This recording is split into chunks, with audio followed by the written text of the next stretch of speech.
तो यहाँ पर आपको हम तस्वीरें दिखाते हैं। दिल्ली के मुख्यमंत्री अरविंद केजरीवाल वोट डालने के लिए पहुंचे हैं। ये तस्वीरों में आप देख रहे हैं अरविंद केजरीवाल को यहाँ पर वोट अब डालने के लिए वो वहाँ पर पहुंचे। इससे पहले हमने देखा राष्ट्रपति हो चाहे उपराष्ट्रपति हो, इसके अलावा गांधी परिवार भी पहुंचा वोट डालने के लिए। और अब साथ में आप देख रहे हैं मुख्यमंत्री अरविंद केजरीवाल के साथ उनकी पत्नी सुनीता केजरीवाल भी साथ नजर आ रही है। दिल्ली की 7 लोकसभा सीटों के लिए आज वोट डालने का काम चल रहा है और मुख्यमंत्री केजरीवाल की सीधी तस्वीरें जो इस वक्त पोलिंग बूथ पर पहुंच चुके हैं अपनी पत्नी के साथ वोट डालने के लिए। उनके साथ उनका पूरा परिवार भी है। तो ये सीधी तस्वीरें आज लोकतंत्र के इस पर्व में हिस्सा लेने के लिए आम वोटर्स के साथ साथ, क्योंकि हम दिल्ली की बात कर रहे हैं तो कई नेता भी पोलिंग बूथ में पहुंचे हैं, जिसकी तस्वीरें आप लगातार एनडीटीवी पर देख रहे हैं। और इस वक्त अरविंद केजरीवाल वोट डालने के लिए पोलिंग स्टेशन पहुंच चुके हैं और वहां से ये सीधी तस्वीरें आ रही हैं। उनके साथ उनकी पत्नी और उनके बच्चे भी दिखाई दे रहे हैं। तो उनका पूरा परिवार इस काम से जुड़ रहा है। वोट डालने के लिए आज दिल्ली की 7 सीटों के लिए आज मतदान हो रहा है। ये तस्वीरें उसी की हैं। अरविंद केजरीवाल पोलिंग स्टेशन पहुंचे हैं, अपने पिता को लेकर भी साथ पहुंचे हुए हैं, आप देख सकते हैं इन तस्वीरों में।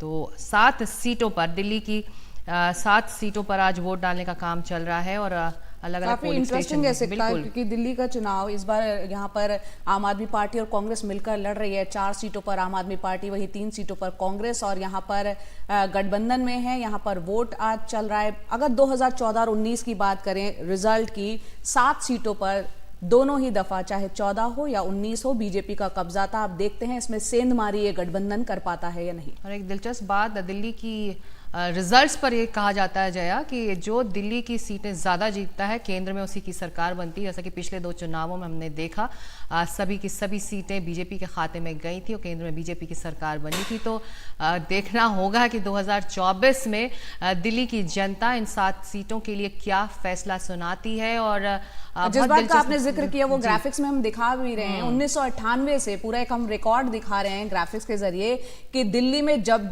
जिस पार्टी का एक तरह से 7 सीटों पर बहुमत रहा है या ज्यादा सीटें जीती हैं, उसने केंद्र में अपनी सरकार बनाई है। बिल्कुल, ये तस्वीरें आप देख रहे हैं और हमारे साथ 2 खास मेहमान हैं, संजय सिंह और नीरजा चौधरी। संजय जी, ये तस्वीरें बहुत कुछ बयां भी कर रही हैं दिल्ली की राजनीति के बारे में। बिल्कुल, दिल्ली की राजनीति तो देखिए आप सही कह रही हैं। कई समय में दिल्ली में जिस तरह की वोटिंग होती है वो रिफ्लेक्ट करता है पार्लियामेंट का अल्टीमेट जो रिजल्ट होता है। उसमें एक चीज़ और है कि दिल्ली को आप एक नेशनल माइक्रोकॉज्म मानते थे कि पूरे देश के लोग यहाँ पे हैं और एक सेंटिमेंट निकल करके आता है। लेकिन कई बार एक्सेप्शंस भी हुए हैं। दिल्ली चुनाव ऑफ कोर्स मतलब सबके लिए काफ़ी इंटरेस्ट का है, पर्टिकुलरली मोर सो बिकॉज जिस तरह की रिसेंट यहाँ पे घटनाएं हुई हैं या आम आदमी पार्टी और कांग्रेस का एक अलायंस हुआ है जो एक तरह से काफ़ी अपने अनोखा सा अलायंस है जिस पे हम लोग पहले काफ़ी मीमांसा कर चुके हैं। तो अभी उस चीज़ को छोड़ देते हैं। एक चीज़ जरूर है कि इस बार इस फेज़ में जितने जा रहे हैं, दिल्ली की 7 सीट और बगल में हरियाणा पूरा का पूरा, तो इसलिए ये वाला जो बेल्ट है वो काफी इंपॉर्टेंट हो जाता है। ऑफ कोर्स मतलब यूपी और बाकी जगह का जो दिखा रही, मेरे हिसाब से मॉर्निंग का जो पोलिंग परसेंटेज दिख रहा है वो हेल्दी है। 10.8% 9 बजे तक आया। ओवरऑल भी हेल्दी है, दिल्ली का भी है। बंगाल ऑफ कोर्स मतलब काफी शिद्दत से वोटिंग हो रही है। यूपी अच्छा कर रहा है। महिलाओं का जो वोटिंग पैटर्न है वो काफी एनकरेजिंग है। मतलब जिस तरह की आप क्यू लाइनें दिखा रहे थे, क्योंकि उनका ये है कि दिन में धूप चढ़ेगा तो हम आकर के यहाँ पे वोट कर लें।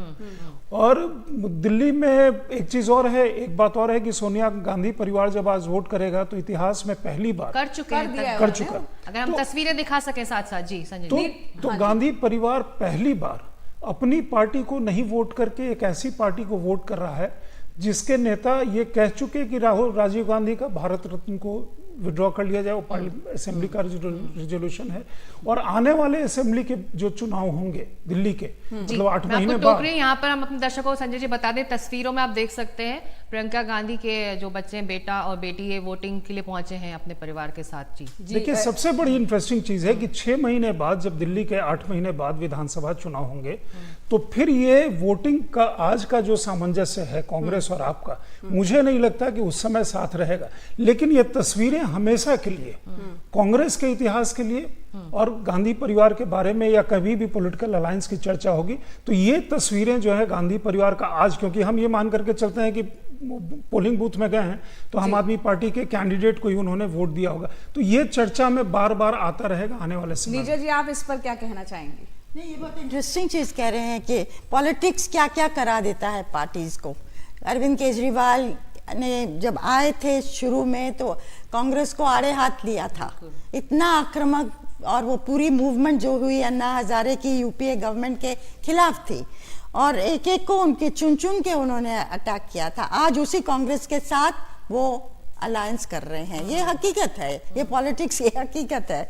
एक जमाना था कांग्रेस डोमिनेंट फोर्स थी और बाकी सब इकट्ठे हो गए थे उनको हटाने के लिए। आज बीजेपी डोमिनेंट फोर्स है और बाकी सब इकट्ठे हो रहे हैं। लेकिन दिल्ली किस तरह वोट करता है नॉर्मली, तो अगर आप आंकड़े देख लीजिए दिल्ली के, तो अगर कांग्रेस और आम आदमी पार्टी का वोट शेयर आप इकट्ठा भी कर दें और सीटें इकट्ठी भी कर दें, वो भाजपा के साथ मैचअप नहीं कर रहा है। भाजपा कहीं आगे है, हर कॉन्स्टिट्यूंसी वाइज आगे है, 56% उसका ओवरऑल था दिल्ली का।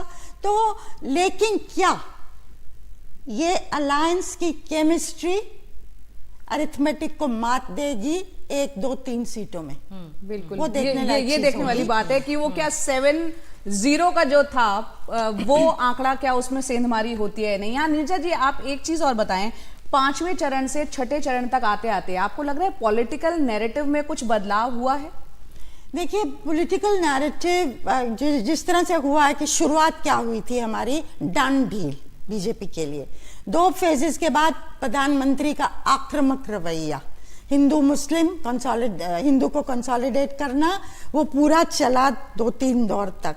अब लग रहा है प्रधानमंत्री फिर गवर्नेंस के मुद्दे ये भी कहना एनडीटीवी को कि ऑपोजिशन वाले मेरे दुश्मन नहीं है, मैं चाहूंगा कि उनसे जो अनुभवी नेता हैं मुझे सुझाव दें। एक नया नोट स्ट्राइक कर रहे हैं, जैसे जैसे आपने कहा ना 6th और 7th की तरफ बढ़ रहे हैं। तो लग रहा है पहले ओवर कॉन्फिडेंस, फिर थोड़ा सा टर्बुलेंस हुआ, वोटिंग शेयर गिरा और अब फिर कॉन्फिडेंस भाजपा दिखा रही है कि हम वापस पार में आ रहे हैं। संजय जी, जो बड़ी तादाद में महिला वोटर्स निकल रही हैं, जैसा कि मनीष की हमने रिपोर्ट में देखा और कल भी एक डेटा सामने आया कि जो बाकी राज्यों में दूसरे फेज के मतदान हुए उसमें बड़ी तादाद में महिला निकली हैं, जो बीजेपी को लग रहा है कि उनके पक्ष में ये जा रहा है। अगर ये तस्वीर, डेटा की तस्वीर अगर वाकई साकार होती है बीजेपी के लिए, तो देखिए, बहुत सारी मोदी सरकार की जो स्कीमें हैं वो और मोदी के उनके जो कार्यक्षेत्र या फोकस में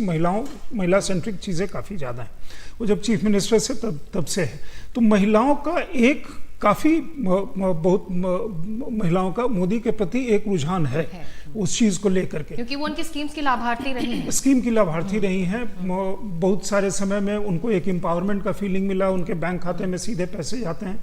दूसरी चीज़ ये है कि आप शहरी क्षेत्र में तो महिलाएं मतलब बाहर निकलती हैं, ग्रामीण क्षेत्रों में महिलाओं के लिए वोटिंग का दिन एक ऐसा दिन होता है जो मैंने फील किया, उनको अपना एक एम्पावरमेंट और जो इंडिविजुअलिटी का जो सेंस होता है वो अच्छे भले तैयार होकर के पोलिंग बूथ पे जाते हैं। और उनका कई मतलब एनेक्डोटल एक्सपीरियंस से मैं कह सकता हूं कि उनका वोटिंग पैटर्न परिवार का जो मत होता है उससे अलग भी होता है, क्योंकि आप गाइड करने की कोशिश करते हैं, वहां वो एक एम्पावरमेंट इंडिविजुअल की फीलिंग आती है। ये इसलिए काफ़ी अहम हो जाता है। पिछले चरण में उनका वोटिंग परसेंटेज भी ज़्यादा था। स्कीम्स, उनका अपना एक सेंस ऑफ, उनका अपना एक थॉट प्रोसेस और एक खुशी का जो इजहार होता है, जिसको हम कहते हैं कि डेमोक्रेसी जो मतलब एक फेस्टिवल के तौर पे, वो सचमुच एक फेस्टिवल के तौर पे लेती हैं बहुत सारे जगहों पे। तो ये मुझे लगता है कि हमारे डेमोक्रेसी के लिए या किसी तरफ उनका रुझान हो, ऑफ कोर्स मतलब जहां उनको लगेगा कि सार्थक है, क्योंकि महिला परिवार के हर समय परिवार को अगर नेशनल रूप में देखें तो उन्नति की राह पे देखना चाहिए। जी संजय जी।